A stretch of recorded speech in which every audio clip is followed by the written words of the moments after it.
All right, thanks everybody for being here. So I think I want to talk a little bit at the beginning just about who we are, because I think a lot of the conversation here, both on the last panel and this one, has been a little bit about where we're coming from on these issues. So I direct something called the Education Research Alliance for New Orleans, which is based at Tulane. Our mission is to provide evidence on the reform that's objective, rigorous, and useful. And let me just say a little bit about those words. That's not just a sort of catchphrase, because we take all of those things seriously. We have an advisory board that is all over the map in terms of their perspectives on the reforms. We have the local teachers unions on the board. We have community groups that are somewhat skeptical of the reforms. We have racial diversity on the board, and 4 of our 9 members are people of color. So there was mention of the conference that we had, and we had 40 speakers at that conference who were people of color. And we go to great lengths to try to connect to the community and to try to represent the community and to get their input. So we develop our research questions through these conversations in the community. When I first got down there, I started to hear concerns kind of like the ones that Dr. Ferguson was mentioning about pushing students out and charter schools operating under different sets of rules. So that became a question, and we looked at it, and we published a report on that. And I think actually some of what she said about the push out and cream skimming is confirmed by one of the second report that we published. So that's the way we go about these things. We don't have a position on the reforms. We have the advisory board, we have a national research team, we have a lot of people that are coming at this from different angles. So I'm going to sound probably pretty boring compared to other folks on the panel. Mostly that's just my personality, but I think part of what we're doing is more looking at the trade-offs and looking at it from a balanced viewpoint, which can be less fun, but I think is important in this debate. One of the reasons I think that's important is that it's obviously a very contentious debate. It's an emotional debate. It's not just that it's a contentious school reform debate in the way that school reform debates often are. Because that we have deep philosophical differences, and people feel deeply and should feel deeply, I think, about what is the right education system for our children. The other reason is that with it being tied up in New Orleans and Katrina, that just adds a layer of emotion that I think is very hard to describe. I wasn't there for Katrina. Even not having been there, we feel really strongly about what we're doing, and that we're trying to do this partly in memory of people who died and who suffered from that. So that's an important part of this. But that just ratchets up the heat in the conversation. So we're going to try to take a step back from that a little bit and just describe some of the research that we've done. But I'm going to do something a little different. If you've seen me talk about this before, a little different from what we've done before, which is to present it in terms of arguments. So you've heard the debate over the last couple of weeks with regard to the anniversary, and a lot of evidence has come out, and we've been part of that conversation. So what I've done over the last couple of weeks, just reading those articles, is trying to sort of catalog fundamentally what are the main arguments for and against the reforms. And then to try to put those into categories based on evidence, how much evidence is there to support those, and even how many of those arguments have anything to do with evidence. Because again, some of this is just a philosophical debate about what we think the right education should be, and no evidence is going to be convincing about that. Okay, so let's debate the effects. So I think, first of all, I think both sides have gone a little too far on this. I think some of the criticisms have been unfair, and I think some of the sort of blowing the horn, tooting the horn has also gone overboard. I think the truth is somewhere in between. So let me talk first of all about the arguments for the reform. So the main argument for the reforms is that it increased student outcomes, right? That it increased test scores, increased graduation rates, increased college entry. So that was naturally, from a research standpoint, if you're going to look at data, that's going to be the first question: is did that happen? And there were lots of reasons going in to wonder whether what we were seeing in those trends really was reflecting an improvement in outcomes due to the reforms, as opposed to other factors that were going on. So lots of things changed around the time of Katrina. The population was the most obvious change, that you had 20,000 fewer students. Even now we have 20,000 fewer students. Right after Katrina, it was obviously a small fraction of that. So there's that. There's test-based accountability and the possible distortions of test-based accountability and manipulation of data that Dr. Ferguson was talking about. So these are the kinds of things we dug into. And I was honestly surprised at how the results survived that. Actually, it does look like the reforms generated those effects.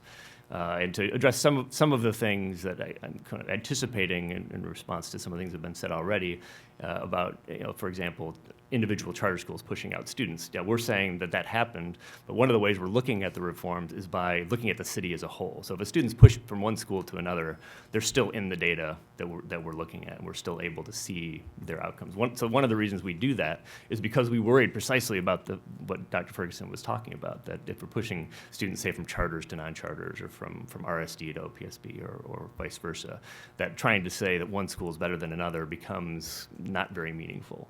So we're not looking at individual schools, we're looking at the system as a whole to try to deal with that. And the effects look large, right, at least on the test. So this gets to philosophical debate about how much you think these skills measured on the test are important. But if you just look at taking the test at face value, the effects are quite large compared to what we're used to seeing, 0.2 to 0.4 standard deviations through 2012. We haven't got more recent data because we've also struggled to get data in ways similar to the way Dr. Ferguson has struggled. And there's suggestive evidence of similar large effects on college going, but we don't have the data to analyze yet, so we're trying to get those data so we can look at those outcomes. I think the college data are going to be the things that become most telling, because that going to college, completing college, reflects so many different skills, beliefs, expectations that students have for themselves. I think that's going to be the best indicator that we may ever get on how well the reforms worked. We're not there yet, so in that sense, what we have is preliminary. We looked at the test scores because that's what we had, but the effects really do look positive there, I would say. All right, so let's look at the arguments against. Now, there are many more arguments against, I think, than there are for the reform. Now, that's not, so I should say, I don't think that's because because the system isn't working necessarily. It's because the reformers are focused on outcomes, right? That's what the whole system is built around, these measurable outcomes. And so to say that the reform worked in that sense is a kind of feather in their cap, right? That's what they were trying to do, that's what they did. But I think these other arguments, even though there are more arguments, you have to weigh the importance of these for yourself. All right, so here I think are the four strongest arguments against the reforms. One is that the context mattered here, and that even if it did work in New Orleans, it might not work somewhere else. Somebody asked a question earlier about what does this mean for Detroit? I would say it's not clear what it means for Detroit because the context in New Orleans was so distinctive that politically the way it happened obviously is not going to happen anywhere else the same way. But even if you could put it in place exactly the same way, I think there are reasons to think that the results would not be the same. One is the population is somewhat different, not so different from Detroit specifically, but certainly the level of poverty in New Orleans is quite extreme. So other cities that don't have extreme poverty might work differently. The way in which the system seemed to be failing pre-Katrina, whatever you might think of the reasons for that, there's pretty good evidence that it wasn't working beforehand and not working in a pretty significant way. So if a school district has already put in some reforms, any type of reforms that seem to be working, whether you'd want to turn that over and throw it out the window and try this also becomes a question. So one other thing I think that's important here is that Katrina generated a lot of national interest. People wanted to come help rebuild the city. Some of it was people coming back who had lived in New Orleans before. They wanted to come back and rebuild their city. Some of it was people coming for the first time because they were interested in school reform and they were both interested in helping rebuild the city, but also interested in a long-term career in education, perhaps on the reform side. So it brought in a lot of people that other cities are unlikely to bring in. All right, so context matters. The second argument against, so I would say that one's different from all the other arguments, because really it's an argument about how we should think about what we learned from New Orleans, how it extends elsewhere. The rest of the arguments are really about whether it worked and how it worked specifically for New Orleans. So on that note, I think a reasonable point has been made that there's a false choice here between reforms and traditional districts, and that there are really only these two options. Now, part of that's a challenge for us as researchers, because as researchers, we can only study things that have happened, right? And so we can compare the pre-Katrina system to the post-Katrina system, because both those things happened. But that doesn't mean those are the only two options. But when we start looking at third options, then we have much less to say about whether those things are likely to work. So I think the way we do this research, even though I think it's the right way to do it, kind of pushes us in that two-option direction. It's fair to say that this isn't the only two in the pair that we need to look at. All right, another argument against it has to do with the process, and I think if there's one thing I think everybody here could clearly agree on, it's that the process through which these reforms were put in place and through which they persist was pretty awful and ugly and demoralizing for a lot of people. And I think one of the big challenges, and I think the reformers see this, that one of their big challenges going forward is how they engage the community in this reform effort and how they turn it into. I think they want to do that. I don't think they know how, and I think I don't know what they're going to do. But I think there's wide recognition that it's a big problem, that it's undemocratic, and that we need to fix that. There's also another theme here that I think has come across is the racial wounds that the school reforms have thrown salt in. That Katrina was a very racialized event, that it affected minorities more than it affected whites. It affected the poor more than it affected the rich. And then taking over the school system, taking it away from people, doing the reforms to them rather than with them, just kind of rubs salt in that. I think that's a problem. So that makes it harder as well. So I think those are the strongest arguments against. So I think that we've covered a lot of those in the conversation already. There are other arguments that I think where we have either limited or contradictory evidence. So one of those is that the reforms were inequitable. So I think there's evidence both for and against this. So on the one hand, it looks like in the evidence that, again, in terms of test scores as well as perhaps graduation rates, that everybody benefited, that all of the groups did better than they would have done in the absence of the reforms, again, compared to the pre-Katrina system. On the other hand, there are a lot of bad things happened along the way, especially early on. So again, this goes back to this idea of push out, and really the way I think about it is just whether students feel welcome in the schools. And I think there are a lot of schools where students don't feel welcome, that they don't feel like the schools are there to serve them. And that's important for equity, sort of separate from what it's doing to the test scores. We looked at evidence on what parents are looking for in schools, and we saw that low-income families seem to be more constrained. And this also came up earlier in terms of transportation, whether they really have a choice, even though there is supposed to be open transportation to all the schools. Whether there's some cases where that's clearly not happening, the selective admission schools in particular. But even when they do have free bus transportation, the families sometimes need to get to the schools themselves. Right, if your child gets sick, you're a parent, you need to get to the school. And if you're a low-income parent, you have a job where you can't leave your job to go to the school because you'll get fired on the spot. So I think the equity question, I think, is pretty complicated, and I don't think it goes in one direction. We also looked at segregation. So there was some evidence mentioned earlier that the percent black was very high at a lot of schools, and then there were a handful, 3 schools that had a mix of students that was representative of the city. That's true, although that was true before. That really hasn't changed very much. And so again, another question arises, could this, going forward, could the reforms be implemented in a way that actually tried to solve that problem, to solve the segregation problem, rather than letting it continue as it was before?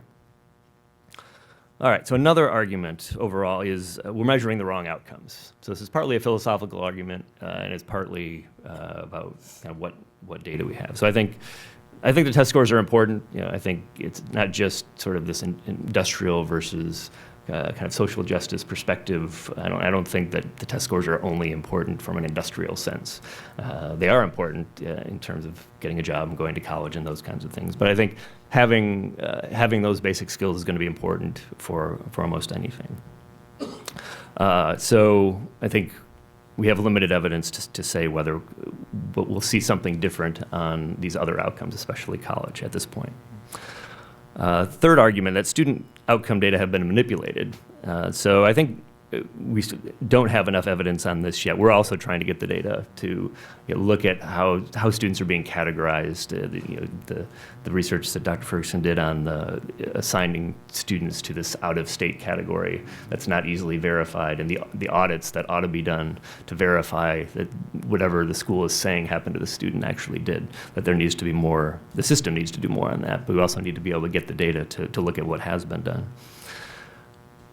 We don't actually see, I should say, much evidence of it in the test score data, though. And partly it's the way we're analyzing it. As I said earlier, we're looking at the system as a whole, and so the idea of pushing students across schools shouldn't have much of an effect.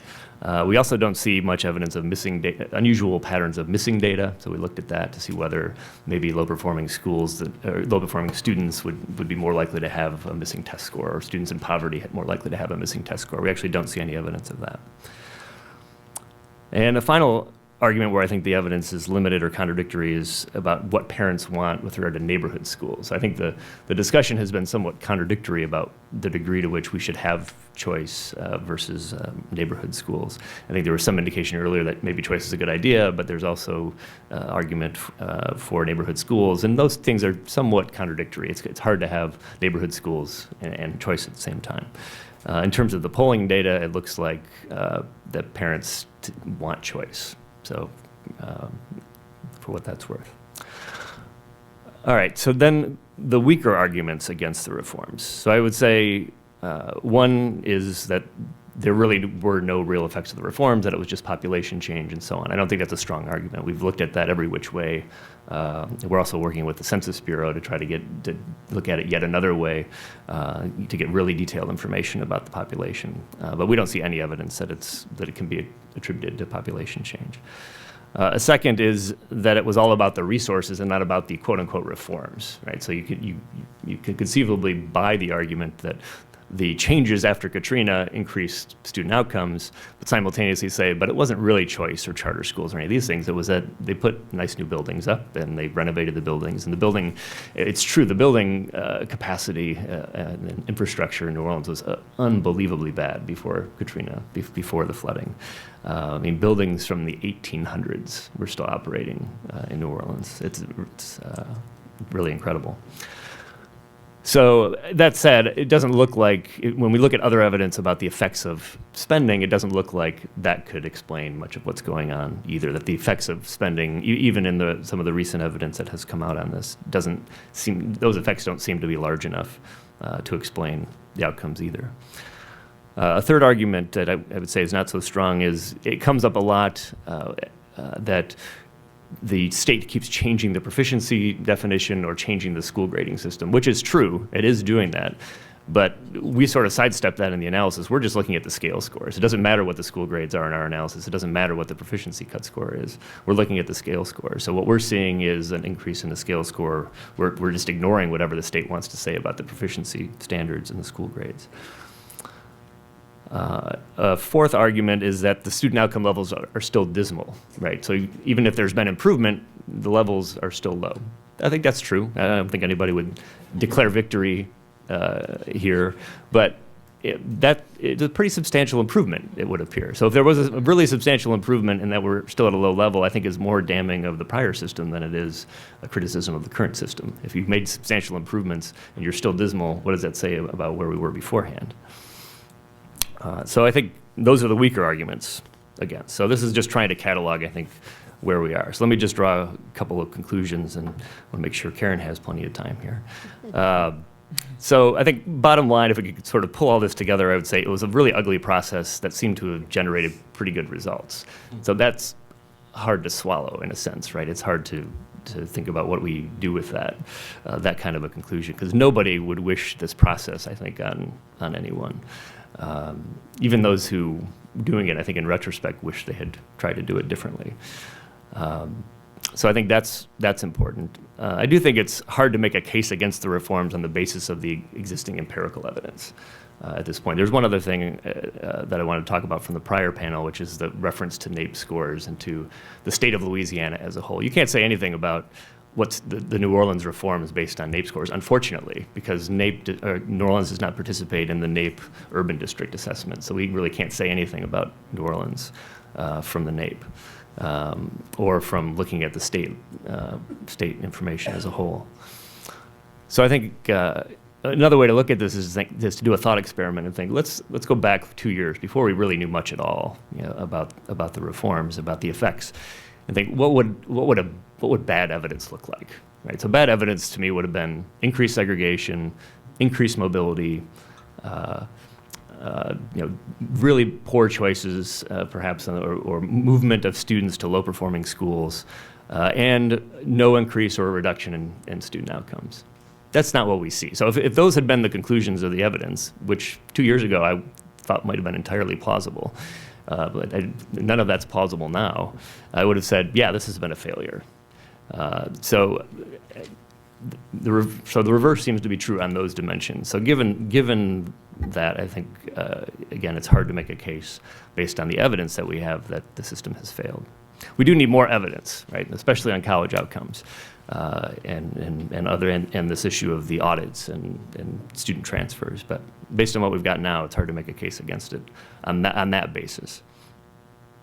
All right, one final thing. So on the larger debate here, so I think we're here, you all are here, people watching online are watching, because the New Orleans debate is the national debate, right? Everything that's going on in New Orleans is also part of the ESEA reauthorization that's happening right now, the focus on test scores, the degree to which federal and state government should be involved in taking over or intervening in schools, the role of charter schools. It is, the New Orleans debate is the national debate. And so I think that makes it significant. And we said earlier about how it's important for New Orleans specifically. I think that's where we focus our attention at the Research Alliance, is on this issue that a terrible thing happened in New Orleans and we owe it to the city to figure out what happened. But I do think we need to keep this in perspective. So on the one hand, I think whatever you might think of New Orleans, I do think it forces us to think differently about what a school system can look like, right? There are lots of things that walk around the city, the conversations I have with people that just make me puzzle, right? I've just never seen something like this before. And I think that's useful, right? To see something that different and to force us to think differently. On the other hand, the context really does matter. And I think we have to be really careful in not recommending that anybody else take the New Orleans playbook here and do this the same way. Certainly not in process, but I still think there's a real question in a viability based on the evidence that maybe some of these steps were the right steps, but we just have to find a different way to make that happen. Thank you. Thank you, Doug. Karen?